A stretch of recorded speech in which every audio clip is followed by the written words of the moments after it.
दे रहे हैं। आशा कार्यकर्ता, फैसिलिटेटर और कोरियर संघ के द्वारा अपनी मांगों को लेकर बैठक हुई।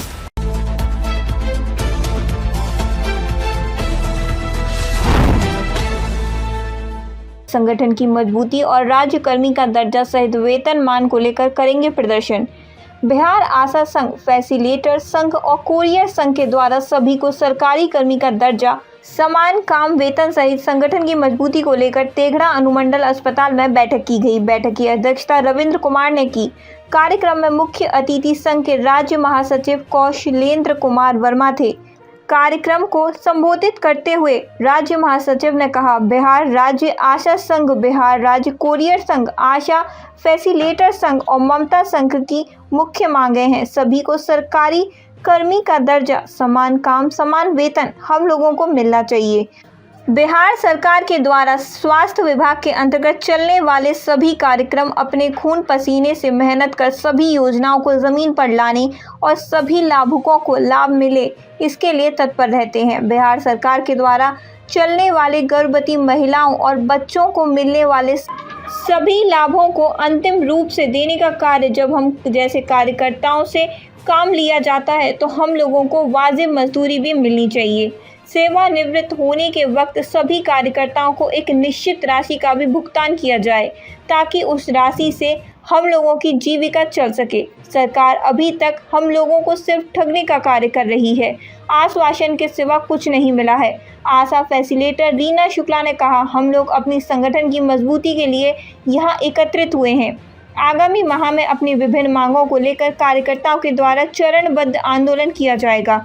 इसके बाद भी सरकार नहीं मानी हम लोगों की मांगे तो हम लोग अनिश्चितकालीन हड़ताल पर जाने को मजबूर होने, जिसकी जिम्मेदारी बिहार सरकार के मुखिया नीतीश कुमार की होगी। बैठक में जुलूम सिंह, निगम कुमारी, ममता देवी, रंजू देवी, ललन तिवारी, राजेश कुमार सहित सभी आशा कार्यकर्ता संघ के आशा मौजूद थे। संख्या 22 से हम यही कहना चाहते हैं, अभी तो हम न्यू हैं, मगर पुराना जितना आशा थी वो आज सब रिटायर हो गए। ना उनको बेटा देखने वाला है, ना बहू देखने वाला है। घर घर की समस्या आज कल उन लोग के साथ है, फिर हम लोग के साथ भी घटना हो सकती है। इसीलिए हम यही कहना चाहते हैं, जो भी वो करे कुछ आशा का ऐसा देखे अगला, जो वो आगे जाके किसी ना बेटा के आगे रहे और ना परिवार के आगे रहे, वो अपना आप में बलवान रहे। जो आज वो अपना खुद का गर्व से हो सकता है, जो हम आशा में काम किए, आज हम किसी के नीचे झुक कर नहीं रह सकते। बस इतना ही हम कहना चाहते हैं। और मोबाइल की रही बात, एक पढ़ल रहे या बीए पढ़ल रहे, बहाली के समय ना डिग्री देखा गया और ना कुछ देखा गया, ना इंटरव्यू लिया गया। आज उनको मोबाइल पे काम दिया जा रहा है। जिनको 2 अक्षर और 3 अक्षर का शब्द का मात्रा नहीं जानते, मोबाइल पर काम कैसे करेगी बताइए? यह काम का कोई नियम है ना?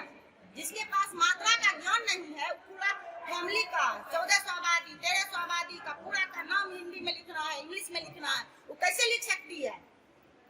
ठीक, चलिए, धन्यवाद। हम लोग 1000 की आबादी में घर घर जाते हैं। सारे पेशेंट का क्या समस्या नहीं है, दिन हो रात हो उठ के पीएससी आना, पेशेंट का हर समय उसके साथ रहना। अभी हम लोग 25 से लेकर 60 साल तक के सरकार को दे रहे हैं, बिना मानदेय, बिना कोई भी राशि से। उसके बाद जब हम लोग, मेरा घुटना घिस जाएगा, मेरा हर चीज खत्म हो जाएगा, उस समय हम लोग सरकार को क्या कहेंगे? पूरे क्षेत्र में, जिस क्षेत्र में हम काम कर रहे थे उसी क्षेत्र में कटोरा लेके जाएंगे कि हमको दो, खाने के लिए सरकार हमको बैठा दिया है घर में, अब हम आप लोग से पैसा मांग रहे हैं, भीख मांग रहे हैं, दीजिए। यही सरकार चाह रही है। जो मैं मोबाइल दिया, कोई काम को मोबाइल है, इस पर हर तरह से काम कीजिए।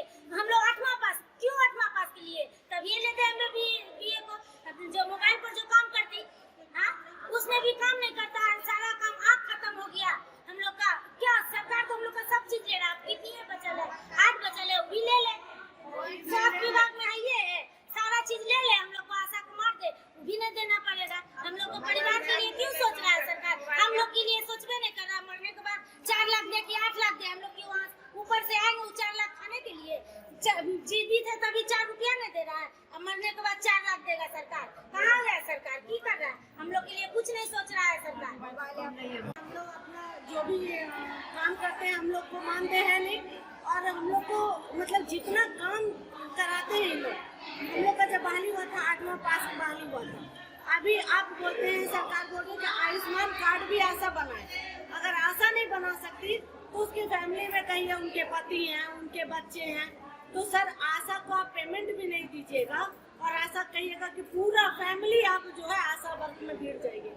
घोड़ा को भी आप लोग पालते हैं तो पेट भर उसको खाना देते हैं कि कल घोड़ा को हमको मैदान में ले जाना है, लेकिन हम आशा ऐसे घोड़े हैं कि बिना खाए हमको पेरा जा रहा है, ना पेमेंट ना कुछ भी। इसके लिए सरकार सोचे, अगर सरकार नहीं सोचती है तो अब आशा जाएगी आपातकालीन हड़ताल में, और अब जाएगी तो अब उठेगी नहीं। क्योंकि दूसरी बात, अब सरकार को सोचना चाहिए कि सब आशा का एज हो गया है, मरने के बाद वो 4 लाख दे रही है, जीते जी अगर मैं रिटायर हो रही हूँ तो मेरे को क्या नहीं 4 लाख दे रही है, जिस 4 लाख से मैं कुछ अपने लिए उपयोग कर सकती हूँ। आज हमारे बीच में नहीं है अनिता जायसवाल दीदी, वो रिटायर हो गए, उनको आज खाने के लिए नहीं है, उनको किसी चीज का आज उनको नहीं है, तो जीते जी उनको 4 लाख देते, मरने के बाद भी तो आप मेरे परिवार को दे रहे 4 लाख। मेरे लिए सरकार क्या सोच रही है? सरकार को अब हम लोग के लिए सोचना होगा और मेरी आशा बहनों के लिए सोचना होगा। अगर नहीं सोचेगी तो सरकार अब मुट्ठी खाएगी। नाम बता दीजिए अपना। मेरा नाम रीना शुक्ला है, मैं आशा फैसिलिटेटर हूँ। में आशा फैसिलिटेटर के वैक्सीन प्रोजेक्ट के पिछली बार जो सरकार के खिलाफ जो हड़ताल हुई थी, सरकार से जो समझौता हुआ था अभी तक लागू नहीं हुआ है। अभी विधानसभा के अंदर में भारतीय कम्युनिस्ट पार्टी के विधायक सुल्तान पासवान, लोकसभा में कम्युनिस्ट पार्टी के MP और राज्यसभा में सदस्य संतोष कुमार, जिसका जवाब केंद्रीय स्वास्थ्य मंत्री ने दिए कि वेतन करेंगे।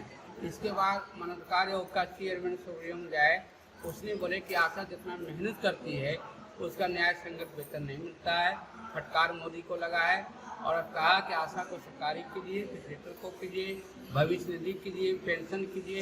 यह मनोधिकार आयोग के द्वारा अभी हम लोग पूरे बिहार में सरकार के खिलाफ अनिश्चितकालीन हड़ताल पर जाएंगे जब तक आशा और फैसिलिटेटर वैक्सीन कोरियर को सरकारी का कर्मचारी का दर्जा और 26,500 रुपया वेतन 14 मांग को लेकर हम और बेगूसराय के जिला के अंदर में आशा की योजना के राशि के लेन देन बहुत धड़ल्ले से हो रहा, पूरा जिला में बता रहे हैं, एक ब्लॉक की बात नहीं कर रहे हैं। और इसके मुखिया जिला कलेक्टर और बिहार के स्वास्थ्य मंत्री मंगल पांडे का दायित्व है, और यहाँ के केंद्रीय गृहराज से बहुत बड़े शेर बनते हैं केंद्रीय स्वास्थ्य मंत्री सोमवार के बरौनी में आने वाले, उनका भी ड्यूटी है स्वास्थ्य विभाग को स्वच्छ कैसे करें। ये आशा सबके मदद आता है। जो आशा ने सरकार बनाई है बिहार में या दिल्ली में, उसकी तनख्वाह 1 रुपया नहीं, जबकि केरला में 12,000 है और बिहार में मात्र 1,000 राजराशि मिलता है। फैसिलिटेटर के 1 रुपया वेतन नहीं है। इससे हमारा मांग है बिहार आशा संघ की ओर से कि आशा और फैसिलिटेटर को सरकारी का कर्मचारी का दर्जा दे, फैसिलिटेटर को दे, वैक्सीन को लिए तो स्वास्थ्य विभाग मंजूर करे। अगर सरकार नहीं किया तो हम अनिश्चितकालीन हड़ताल पर जाएंगे। 15 अप्रैल को पटना में बैठक करिए, उसमें आंदोलन रेखा तैयार करेंगे। इसी के मकसद से आज तेघरा में जनसंपर्क करने आए थे और आशा को आह्वान करने आए थे कि आप लोग आगे की मांग लेने के लिए हड़ताल को तैयार रहिए। संघ के महासचिव कौशल वर्मा और मोबाइल नंबर 82 का चरनवासी 23। मेरी और भी जितनी भी आशा है फैसिलिटेटर वहाँ अपना दुखड़ा बहुत ही सुना है, लेकिन मुझे लगता है कि मैं अपना दुखड़ा सरकार तक सुना भी नहीं सकती, क्योंकि मैंने फिलहाल में एक हमारी फैसिलिटेटर दीदी रिटायर किए हैं, 4-5 हमारी आशा दीदी हैं जो रिटायर किए हैं। वो जीवन भर 30 वर्ष उन्होंने सेवा, 20 वर्ष सेवा दी, वो क्षेत्र में जाकर के समाज सेवा का काम की, सरकार के लिए 24 घंटा हुआ काम की, लेकिन आज 60 वर्ष पूर्व ही उसको हटा दिया गया है। और आज उन बहन का मैं कह नहीं सकती हूँ यह दर्द मेरे अंदर कितना, ये खून मेरे रग रग में, ये खून जो है वो आंसू और पसीना दोनों की तरफ बह जाता है बात कहने से, कि आज वो भीख मांगने की भी कगार पर नहीं है, क्योंकि उसे हजारों लोग जानते हैं, क्षेत्र का लोग जानते हैं, समाज का लोग जानते हैं, जिला का लोग जानते हैं कि इसने स्वास्थ्य में अहम भूमिका का योगदान दिया है। आज सरकार बिना निहत्था करके उसे रिटायर कर दिए, वो रोड पर घूम रही है। आज वो 60 वर्ष होने के बाद न वो कहीं भी काम कर सकती है, न सरकार उन्हें कुछ दी। के लिए, हम लोग के लिए सरकार क्या सोच रहा है? क्या उनका दर्द नहीं उनके यहाँ तक जा रहा है? कहता है महिला के लिए हम ये कर रहे हैं, वे कर रहे हैं, लेकिन मुझे लगता है कि सदियों से महिला प्रताड़ित हो रही थी और आज भी महिला को सरकार प्रताड़ित कर रहा है, क्योंकि आज सरकार इतना अहम भूमिका काम लेने के बाद भी उसको सड़क पर छोड़ दिया है। कभी आपने मीडिया पत्रकार भाई उन आशा बहन से मिलिए, उन आशा दीदी से मिलिए जो 20 वर्ष इसमें काम करके दिन रात सरकार के लिए काम करके आज वो भीख मांगने की कगार पर। सरकार मेरे लिए क्या किया? और हम ये भी कहते हैं कि इतनी कम वेतन में आज आशा को टॉर्चर किया जाता है कि मोबाइल पर उन्हें कम से कम 7-8 तरह के ऐप उसमें दिया हुआ है कि आप लोग मोबाइल पर काम कीजिए, मोबाइल पर काम कीजिए। हाँ, सही बात है सर कि हमारी आशा दीदी में अभी न क्वालिफिकेशन की कमी है तो किसी के पास न अनुभव की कमी है, क्योंकि अनुभवी वो बहन मेरी है जो 20 साल से योगदान दे रही है और क्वालिफिकेशन अभी जो है इंटर BA करके भी हमारी बहन आ रही है। बेरोजगारी इस कगार पर इन लोगों को ला के खड़ा कर दिया है कि मत पूछिए कि बिना दरमाहा की आशा, लेकिन उनको कहा जा रहा है कि आपका हस्बैंड क्या करते हैं? इस ऐप पर अगर आपसे नहीं होता है तो आप अपने हस्बैंड से काम कराइए। आपका बेटा क्या करते हैं, आपका अपना बेटा से काम करवाइए। सर, कहाँ का ये नियम है? ये कौन सी सरकार है? ये सरकार के कान में कौन सा तेल डाल लिया है? ये सरकार अंधरा है, बहरा है, गूंगा है, ना समझ है। मैं जानना चाहती हूँ कि इतने, एक तो आशा बहन और फैसिलिटेटर बिना दरमाहा के काम कर रही है और उसमें भी उसका पति भी काम करे, उसका बेटा भी करे। क्या चाहते हैं सर कि सरकार के आगे में हम लोग घुटना टेक के और सर पटक पटक के जान दे दे? वो हमें जीवन दान देगा कि वो आशा बहन का जान लेगा? मैं सरकार से पूछना चाहती हूँ। एक मोबाइल दिया है, वो मोबाइल भी काम नहीं करता है सर। हमें 5G का मोबाइल चाहिए। मोबाइल ये 4G का है, जब एक ऐप खुल जाता है फिर दोबारा खुलता ही नहीं है, उसके लिए भी वहाँ से परेशान किया जाता है। आशा का ही नहीं हुआ, आप पेमेंट रोक देंगे, ये कर देंगे। आशा को कमीशन मिलता है सर, और आज फैसिलिटेटर को है, फैसिलिटेटर को 300 रुपया मिलता था 21 दिन। बेगूसराय के तेघड़ा से बेगूसराय न्यूज़ प्लेटफॉर्म के लिए अजित कुमार झा की रिपोर्ट।